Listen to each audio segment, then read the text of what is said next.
सोचो जरा, एक तरफ ग्लोबल ऑयल क्राइसिस अपने चरम पर है, स्ट्रेट ऑफ हॉर्मूज लगभग बंद जैसा माहौल बना हुआ है। क्रूड ऑयल $126 तक पहुंच चुका है, रुपी रिकॉर्ड लो पर फिसल रहा है और एफआईआई लगातार भारतीय बाजार से पैसा निकाल रहे हैं।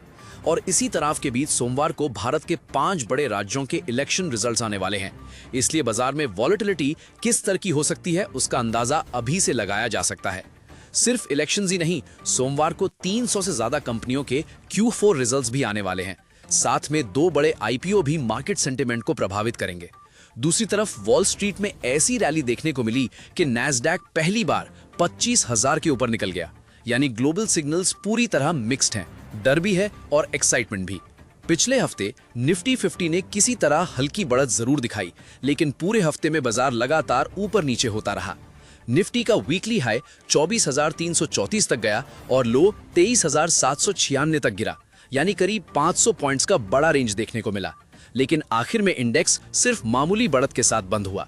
ये साफ दिखाता है कि बाजार फिलहाल कंफ्यूजन और कंसोलिडेशन फेज में है। सेंसेक्स ने भी वीकली बेसिस पर हल्की बढ़त के साथ 76,913 के आसपास क्लोजिंग दी, लेकिन पूरे हफ्ते बायर्स और सेलर्स के बीच जोरदार लड़ाई देखने को मिली। बाजार ऊपर जाने की कोशिश जरूर कर रहा है, लेकिन हर तेजी पर प्रॉफिट बुकिंग और ग्लोबल अनसर्टेनिटी उसे रोक रही है। सबसे ज्यादा चिंता बैंक निफ्टी को लेकर बढ़ती दिखाई दे रही है। पूरे हफ्ते में बैंक निफ्टी करीब 2.19% टूटकर 54,863 पर बंद हुआ और अहम मूविंग एवरेजेस के नीचे फिसल गया, जिसे टेक्निकल टर्म्स में बेरिश सिग्नल माना जाता है। इसका मतलब साफ है कि अगर बैंकिंग स्टॉक्स में कमजोरी जारी रही तो सोमवार को पूरे मार्केट सेंटिमेंट पर उसका असर पड़ सकता है। इंडिया विक्स, जिसे बाजार का फियर गेज भी कहा जाता है, 30 अप्रैल को 18.46 पर पहुंच गया और सिर्फ एक हफ्ते में इसमें 14% से ज्यादा की तेजी देखने को मिली। इसका सीधा मतलब है कि बाजार में अनसर्टेनिटी और डर अभी भी काफी ऊंचे स्तर पर बना हुआ है। इसलिए आने वाले दिनों में बड़े उतार चढ़ाव देखने को मिल सकते हैं। इस वक्त ग्लोबल मार्केट को अगर एक शब्द में समझना हो तो वो है अनसर्टेनिटी। यूएस ईरान वॉर की वजह से स्ट्रेट ऑफ हॉर्मूज लगभग बंद जैसा माहौल बना हुआ है और इसी कारण पूरी दुनिया की नजर ऑयल मार्केट पर टिकी हुई है। ईरान ने स्ट्रेट ऑफ हॉर्मूज में कमर्शियल शिपिंग पर रिस्ट्रिक्शंस लगा रखी हैं, जबकि दूसरी तरफ यूएस नेवी ने ईरानियन पोर्ट्स के आसपास ब्लॉकेड जैसा दबाव बना दिया है। यही वजह है कि ग्लोबल ऑयल सप्लाई चेन पर लगातार खतरा बना हुआ है और मार्केट में पैनिक बना हुआ है। 1 मई को मार्केट को थोड़ी राहत जरूर मिली जब खबर आई कि ईरान ने पाकिस्तान के जरिए यूएस को नेगोशिएशन प्रपोजल भेजा है। इसके बाद ब्रेंट क्रूड गिरकर करीब $109.96 तक आ गया, लेकिन ये लेवल अभी भी वॉर शुरू होने के मुकाबले करीब 55% ज्यादा है। एनालिस्ट का साफ कहना है कि जब तक स्ट्रेट ऑफ हॉर्मूज पूरी तरह सामान्य नहीं होता, तब तक ऑयल मार्केट में कोई स्थायी राहत मिलना मुश्किल है। इसका सीधा असर इंडिया जैसे देशों पर पड़ता है, क्योंकि महंगा क्रूड इन्फ्लेशन, इंपोर्ट बिल और रुपी तीनों पर दबाव बढ़ाता है। यूएस फेड ने अपनी हालिया मीटिंग में इंटरेस्ट रेट्स अनचेंज्ड रखे, लेकिन सबसे ज्यादा चर्चा फेड के अंदर बढ़ते मतभेदों को लेकर हुई।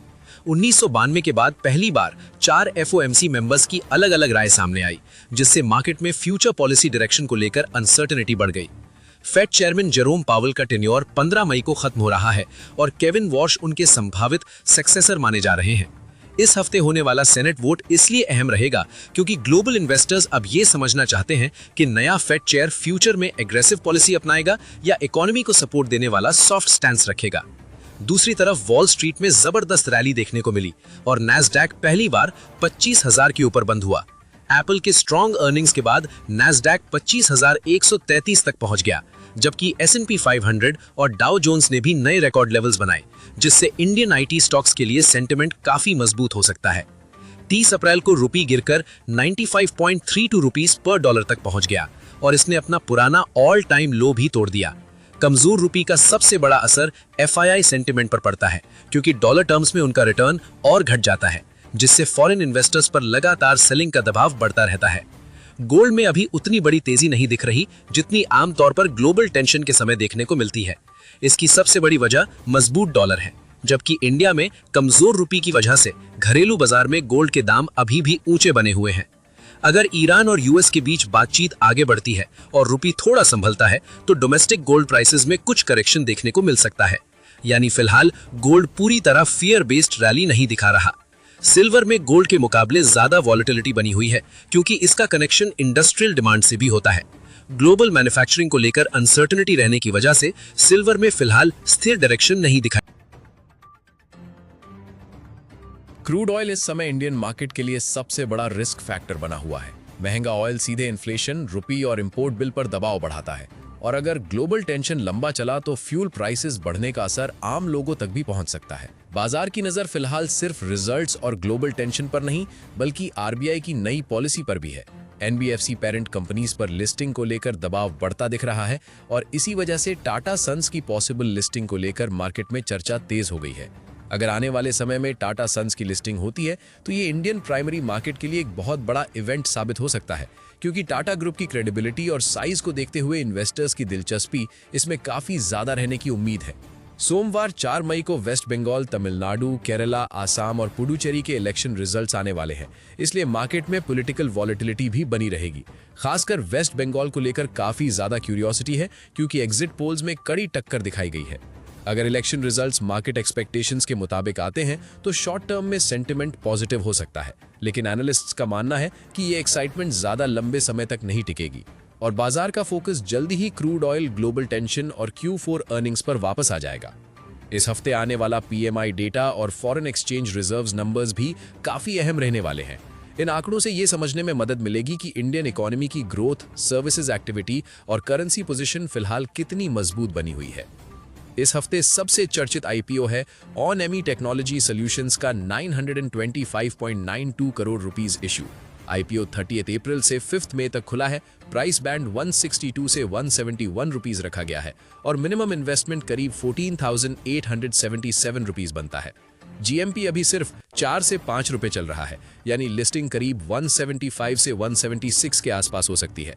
कंपनी प्रॉफिटेबल है और AUM में पिछले 3 साल में तेज ग्रोथ दिखी है, लेकिन अनसिक्योर्ड लेंडिंग बिजनेस होने की वजह से क्रेडिट रिस्क भी काफी हाई रहता है। दूसरा बड़ा इशू है बगमने प्राइम ऑफिस रीट का 3,405 करोड़ रुपीस रीट ऑफर, जो 5 मई को खुलेगा और 7 मई को बंद होगा। इसका प्राइस बैंड 95 से 100 रुपीस पर यूनिट है और बेंगलुरु के प्रीमियम ऑफिस पार्क्स इसका मुख्य स्ट्रेंथ्स है। रीट पोर्टफोलियो में गूगल, Amazon और एनविडिया जैसी बड़ी कंपनियां टेनेंट है और ऑक्यूपेंसी करीब 99% है, जो काफी मजबूत मानी जाती है। यह issue short term listing gain से ज्यादा स्टेबल इनकम और डिविडेंड यील्ड चाहने वाले लॉन्ग टर्म इन्वेस्टर्स के लिए बेहतर माना जा रहा है। कोटक महिंद्रा बैंक का नेट प्रॉफिट इस तिमाही में 13% बढ़कर 4,027 करोड़ रुपीस पहुंच गया, जबकि नेट इंटरेस्ट इनकम भी मजबूत रही। NPA में सुधार देखने को मिला है, लेकिन मैनेजमेंट ने संकेत दिया है कि आने वाले क्वार्टर्स में मार्जिन्स पर दबाव बना रह सकता है। एवेन्यू सुपरमार्ट का रेवेन्यू करीब 19% और प्रॉफिट लगभग 27% बढ़ा है। कंपनी लगातार नए स्टोर्स जोड़ रही है और एक्सपेंशन जारी है।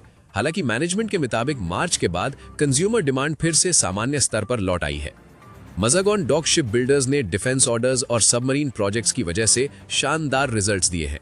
कंपनी के प्रॉफिट और ऑपरेटिंग मार्जिन्स दोनों में तेज उछाल आया है, जिससे डिफेंस सेक्टर में इस स्टॉक पर निवेशकों की नजर बनी रहेगी। इंडस टावर्स का ओवरऑल बिजनेस स्टेबल रहा, लेकिन मार्जिन्स पर दबाव देखने को मिला। डिविडेंड भी मार्केट एक्सपेक्टेशन से कमजोर रहा और कुछ टेलीकॉम क्लाइंट कॉन्ट्रैक्ट्स को लेकर अनसर्टेनिटी अभी भी चिंता का कारण बनी हुई है। वोडाफोन आइडिया को AGR ड्यूज में करीब 27% की राहत मिली है, जिससे कंपनी का बकाया घटकर 64,062 करोड़ रुपीस रह गया। हालांकि कुल डेट अभी भी काफी बड़ा है, इसलिए कंपनी की फाइनेंशियल पोजीशन पूरी तरह मजबूत नहीं मानी जा रही। जेन टेक्नोलॉजीज के क्वार्टरली नंबर्स कमजोर रहे हैं और रेवेन्यू के साथ प्रॉफिट में भी गिरावट आई है।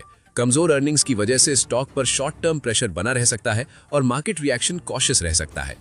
सेंट्रल बैंक ऑफ इंडिया ने इस तिमाही में प्रॉफिट तो दर्ज किया, लेकिन प्रोविजंस बढ़ने की वजह से अर्निंग्स ग्रोथ सीमित रही है। एसेट क्वालिटी लगभग स्थिर रही है, इसलिए बैंकिंग सेक्टर के लिए इसे मिक्स्ड रिजल्ट माना जा रहा है। CDSL के रेवेन्यू और प्रॉफिट दोनों में गिरावट आई है, क्योंकि हाल के महीनों में IPO एक्टिविटी कमजोर रही है। हालांकि नए डीमैट अकाउंट्स की ग्रोथ अब भी मजबूत बनी हुई है, जो लॉन्ग टर्म बिजनेस आउटलुक के लिए पॉजिटिव संकेत है। आइडिया फोर्ज टेक्नोलॉजी ने डिफेंस और ड्रोन सेक्टर की बढ़ती डिमांड की वजह से शानदार रिकवरी दिखाई है। कंपनी रेवेन्यू ग्रोथ के साथ फिर से प्रॉफिट में लौट आई है, जिससे सेक्टर में पॉजिटिव सेंटिमेंट बना हुआ है। APL अपोलो ट्यूब्स ने इस तिमाही में मजबूत ऑपरेशनल ग्रोथ दिखाई है और कंपनी अब नेट कैश पॉजिटिव हो गई है। मजबूत बैलेंस शीट और डिमांड रिकवरी की वजह से स्टॉक पर लॉन्ग टर्म नजर बनी रह सकती है। अडानी एंटरप्राइजेस को इस बार क्वार्टरली लॉस हुआ है, हालांकि रेवेन्यू ग्रोथ बनी रही है। अब मार्केट की नजर कंपनी के future expansion plans, airport business और डेट मैनेजमेंट स्ट्रैटेजी पर रहेगी। इक्विटा स्मॉल फाइनेंस बैंक ने मजबूत प्रॉफिट ग्रोथ और बेहतर एसेट क्वालिटी दिखाई है। एनपीए लेवल्स में सुधार और स्टेबल लोन ग्रोथ की वजह से बैंकिंग सेक्टर में रिजल्ट्स को सकारात्मक। गुजरात फ्लोरोकेमिकल्स पर बोनांजा पोर्टफोलियो ने बाय रिकमेंडेशन दी है। स्टॉक करीब 3,602 रुपए पर ट्रेड कर रहा है और एनालिस्ट ने 3,900 रुपए टारगेट के साथ 3,450 रुपए स्टॉप लॉस दिया है, क्योंकि स्टॉक शॉर्ट टर्म ईएमएस के ऊपर निकल चुका है और ब्रेकआउट सेटअप बनता दिख रहा है। कल्याणी स्टील्स ने हाल ही में 840 से 850 रेजिस्टेंस जोन के ऊपर स्ट्रॉन्ग ब्रेकआउट दिया है। ब्रोकरेज ने इसमें 940 रुपए टारगेट और 805 रुपए स्टॉप लॉस के साथ बाय कॉल दी है, क्योंकि वॉल्यूम सपोर्ट और higher high higher low pattern bullish momentum की तरफ इशारा कर रहे हैं। इटर्नल पर आईसीआईसीआई सिक्योरिटीज ने बाय रेटिंग देते हुए 360 रुपए का टारगेट दिया है। स्टॉक अभी करीब 246 रुपए 80 पैसे पर ट्रेड कर रहा है, यानी ब्रोकरेज को इसमें लगभग 46% अपसाइड दिख रहा है। क्विक कॉमर्स बिजनेस की मजबूत ग्रोथ और बेहतर मार्जिन्स कंपनी के लिए बड़ा पॉजिटिव फैक्टर माने जा रहे हैं। बजाज हाउसिंग फाइनेंस के लिए ब्रोकरेज ने 125 रुपए का टारगेट दिया है, जबकि स्टॉक अभी करीब 87 रुपए 20 पैसे पर है।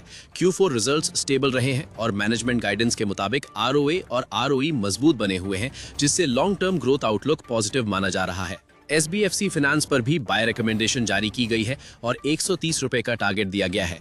कंपनी ने ऑपरेशनल एफिशिएंसी सुधारने के साथ कॉस्ट कंट्रोल पर काम किया है और फिलहाल एसेट क्वालिटी को लेकर कोई बड़ा दबाव दिखाई नहीं दे रहा। मदरसन सुमी वायरिंग इंडिया के लिए 50 रुपए का टारगेट प्राइस तय किया गया है, जो मौजूदा कीमत से करीब 23% अपसाइड दिखाता है।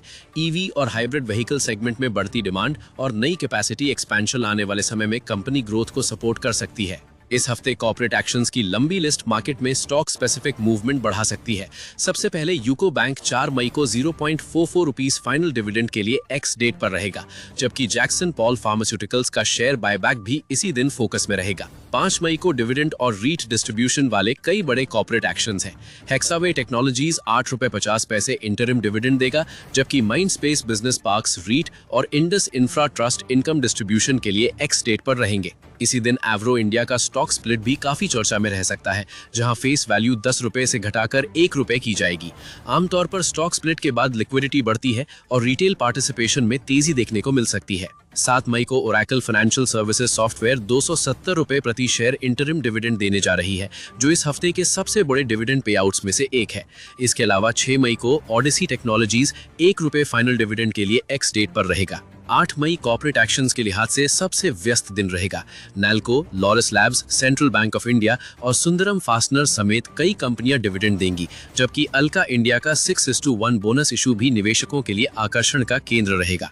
इस हफ्ते 300 से ज्यादा कंपनियों के रिजल्ट्स आने वाले हैं, इसलिए मार्केट में स्टॉक स्पेसिफिक एक्शन काफी तेज रह सकता है। सबसे ज्यादा फोकस बड़े ऑटो, बैंकिंग, कैपिटल गुड्स और कंज्यूमर स्टॉक्स पर रहेगा। सोमवार 4 मई को BHEL, Ambuja cement, Tata technologies, Tata chemicals और गोदरेज प्रॉपर्टी समेत कई बड़े रिजल्ट्स आएंगे। कई कंपनियां डिविडेंड अनाउंसमेंट भी कर सकती हैं, इसलिए इन स्टॉक्स में वोलेटिलिटी बढ़ सकती है। मंगलवार 5 मई को Larsen and Toubro, Mahindra and Mahindra, Punjab national bank और हीरो मोटोकॉर्प के नंबर्स सबसे अहम रहेंगे। खासकर L&T और M&M के रिजल्ट से कैपिटल गुड्स और ऑटो सेक्टर का पूरा सेंटिमेंट तय हो सकता है। बुधवार और गुरुवार को Bajaj auto, Polycab India, 197 communications, BSC और ल्यूपिन जैसे बड़े नाम फोकस में रहेंगे। बजाज ऑटो से 2 व्हीलर डिमांड का संकेत मिलेगा, जबकि ल्यूपिन फार्मा सेक्टर की दिशा दिखा सकता है। शुक्रवार 8 मई को Titan company, ABB India, bank of Baroda, MCX और स्विगी के रिजल्ट्स आएंगे।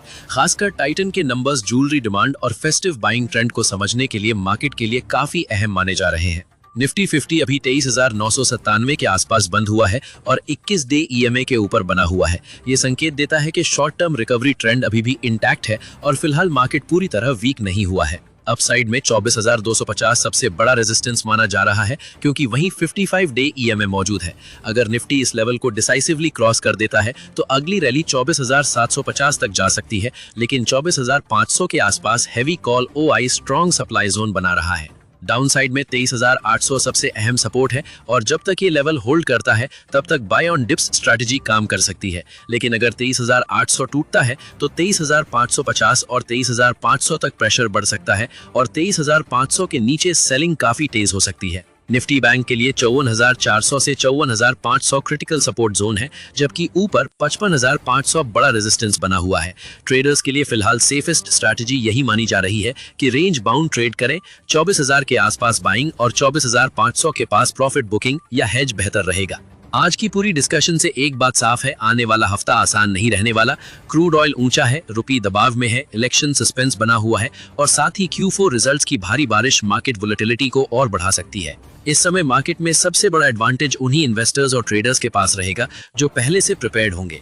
Technical levels, earnings calendar, IPO dates और ग्लोबल क्यूज, इन सभी पर लगातार नजर रखना इस हफ्ते बेहद जरूरी रहेगा। अगर वीडियो हेल्पफुल लगी हो तो लाइक जरूर करें, चैनल सब्सक्राइब करें और बेल आइकन दबा दें ताकि अगली मार्केट अपडेट सबसे पहले आप तक पहुंचे। मिलते हैं अगली वीडियो में।